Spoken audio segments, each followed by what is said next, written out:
Hello everyone and welcome to the Anime Zillia, and today we have all been invited into the Schnee household, in which Ironwood needs to be on guard and have his wits about him, because they are being tested to the fullest as we meet a certain lady within the Schnee household.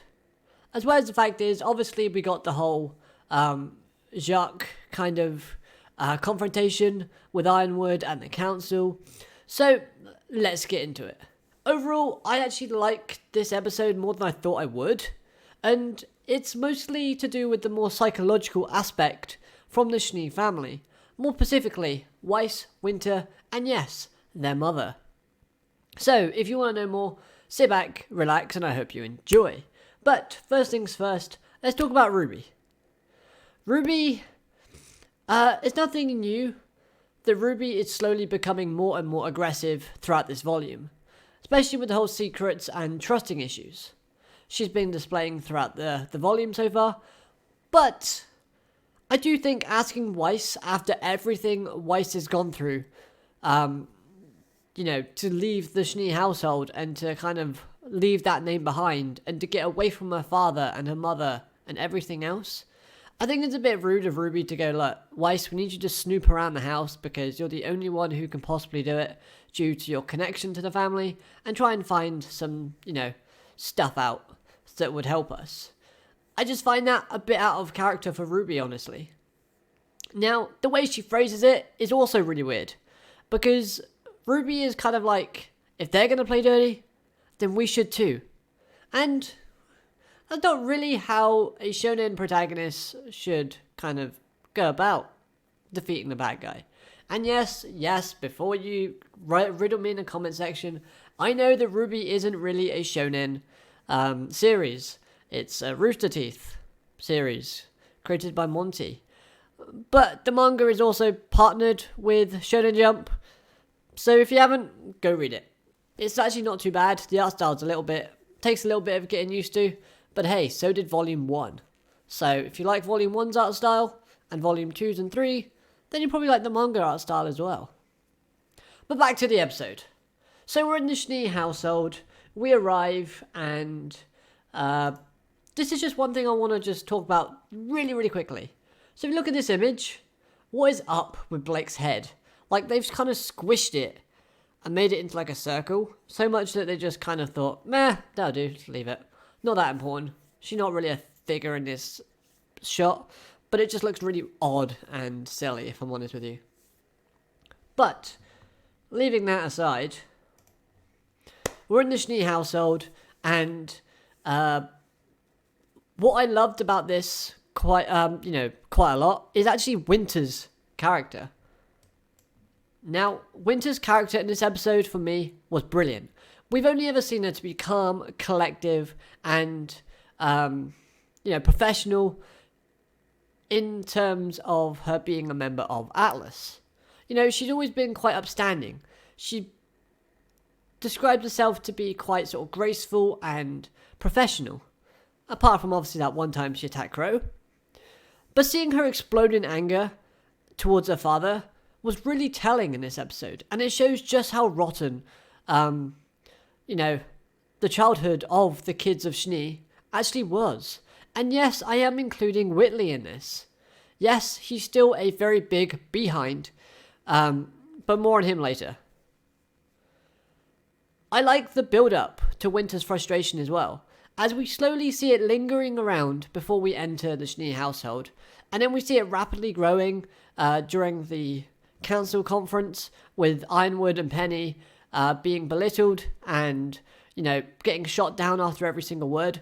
We see like the hand tapping, and whenever you kind of have that character tapping their fingers or tapping their arms like that, or, just kind of doing something to show they're irritated, it's always great to see that build up, because then it shows the anger when it explodes to be much more dramatic and a lot more effective.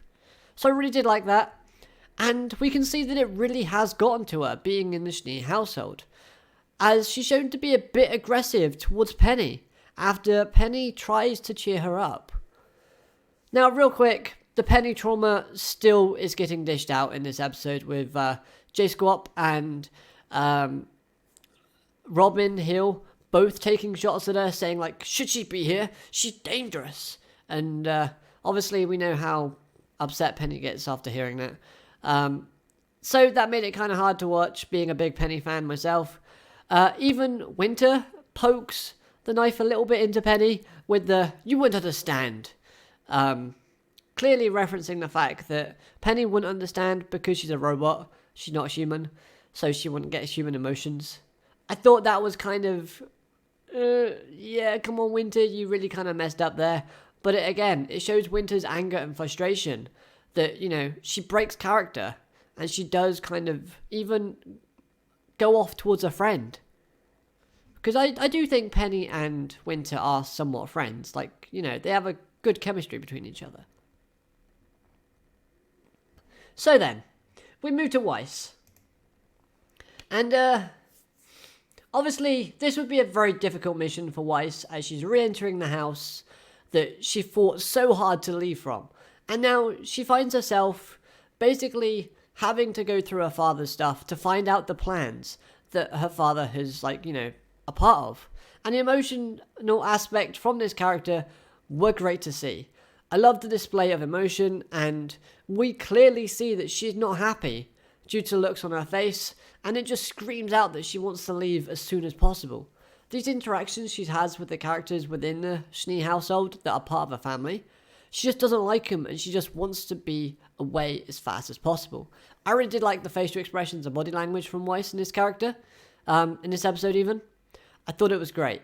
And her interactions with her mother were actually quite nice to see. And I wonder, did Weiss ever look at Crow and then see Crow sort of drinking his, himself stupid like he did in Volume 6 and think, poor RWBY, she has it just like me.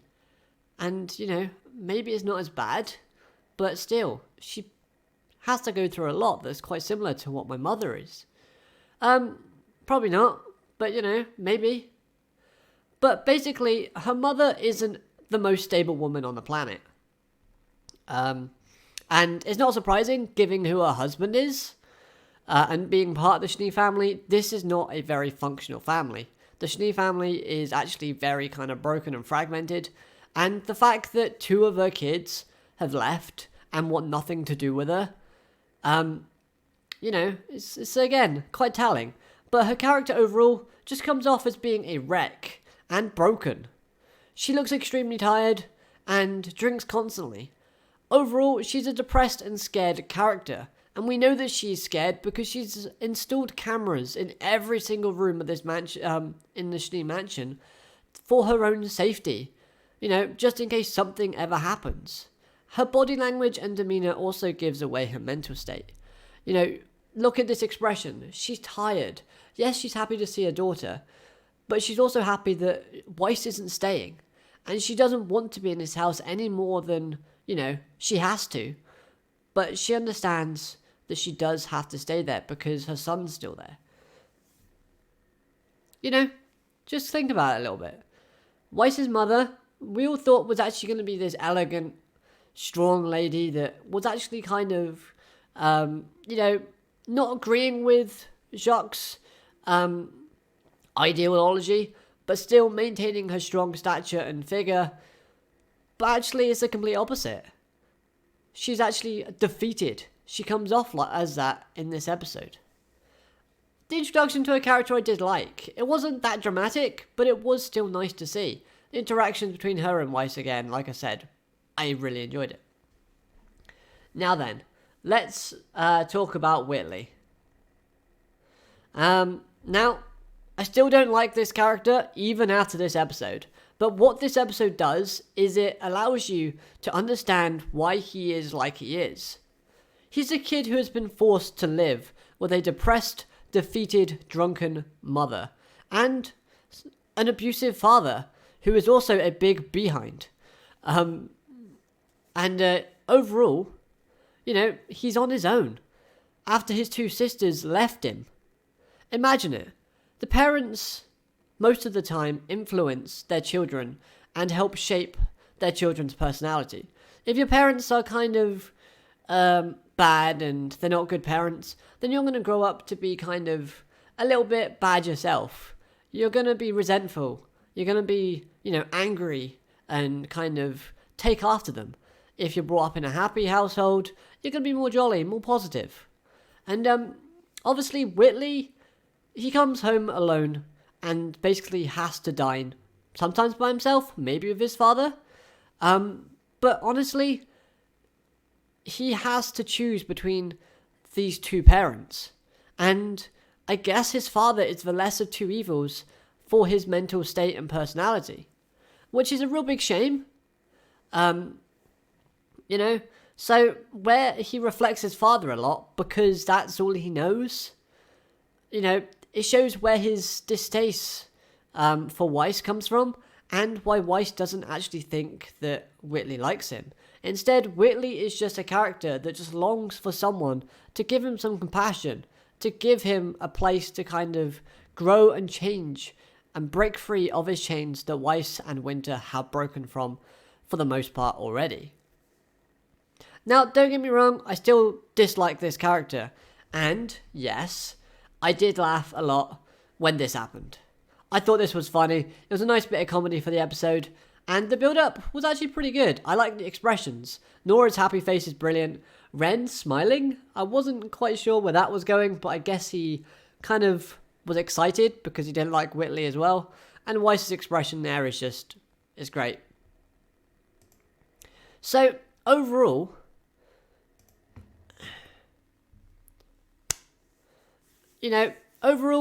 it's a little bit more understandable as to why Whitley is like he is. Now, I love the fact that it's Weiss's mother who calls Weiss out about leaving him. And that's actually where it kind of dropped for me.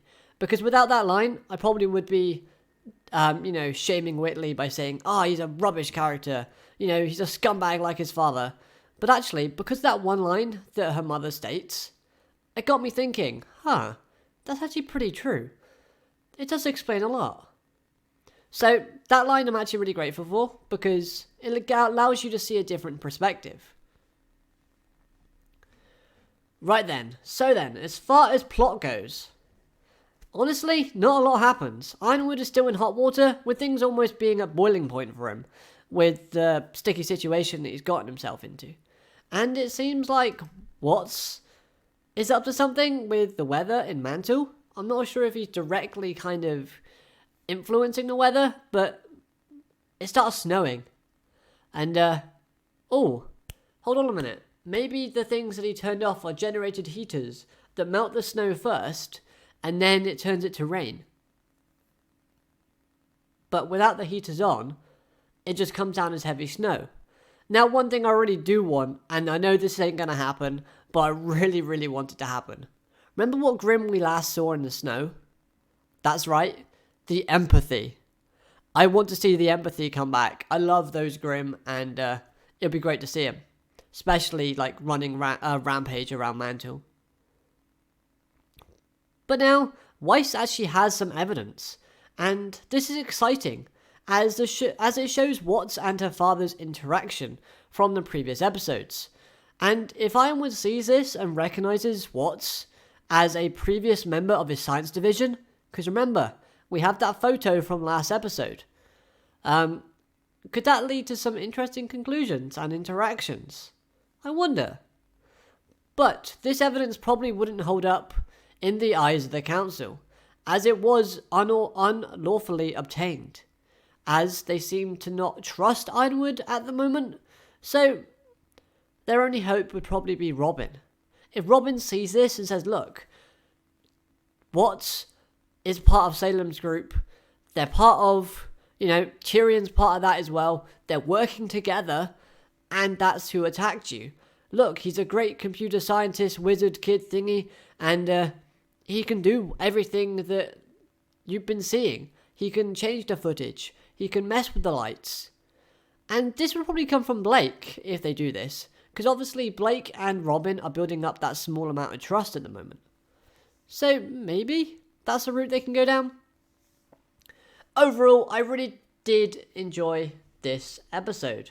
But there is a big but in this episode. I didn't think it was a brilliant episode overall. And I don't think it was a great episode to end 2019 on. There might be one more episode next week, but I don't know if there is one.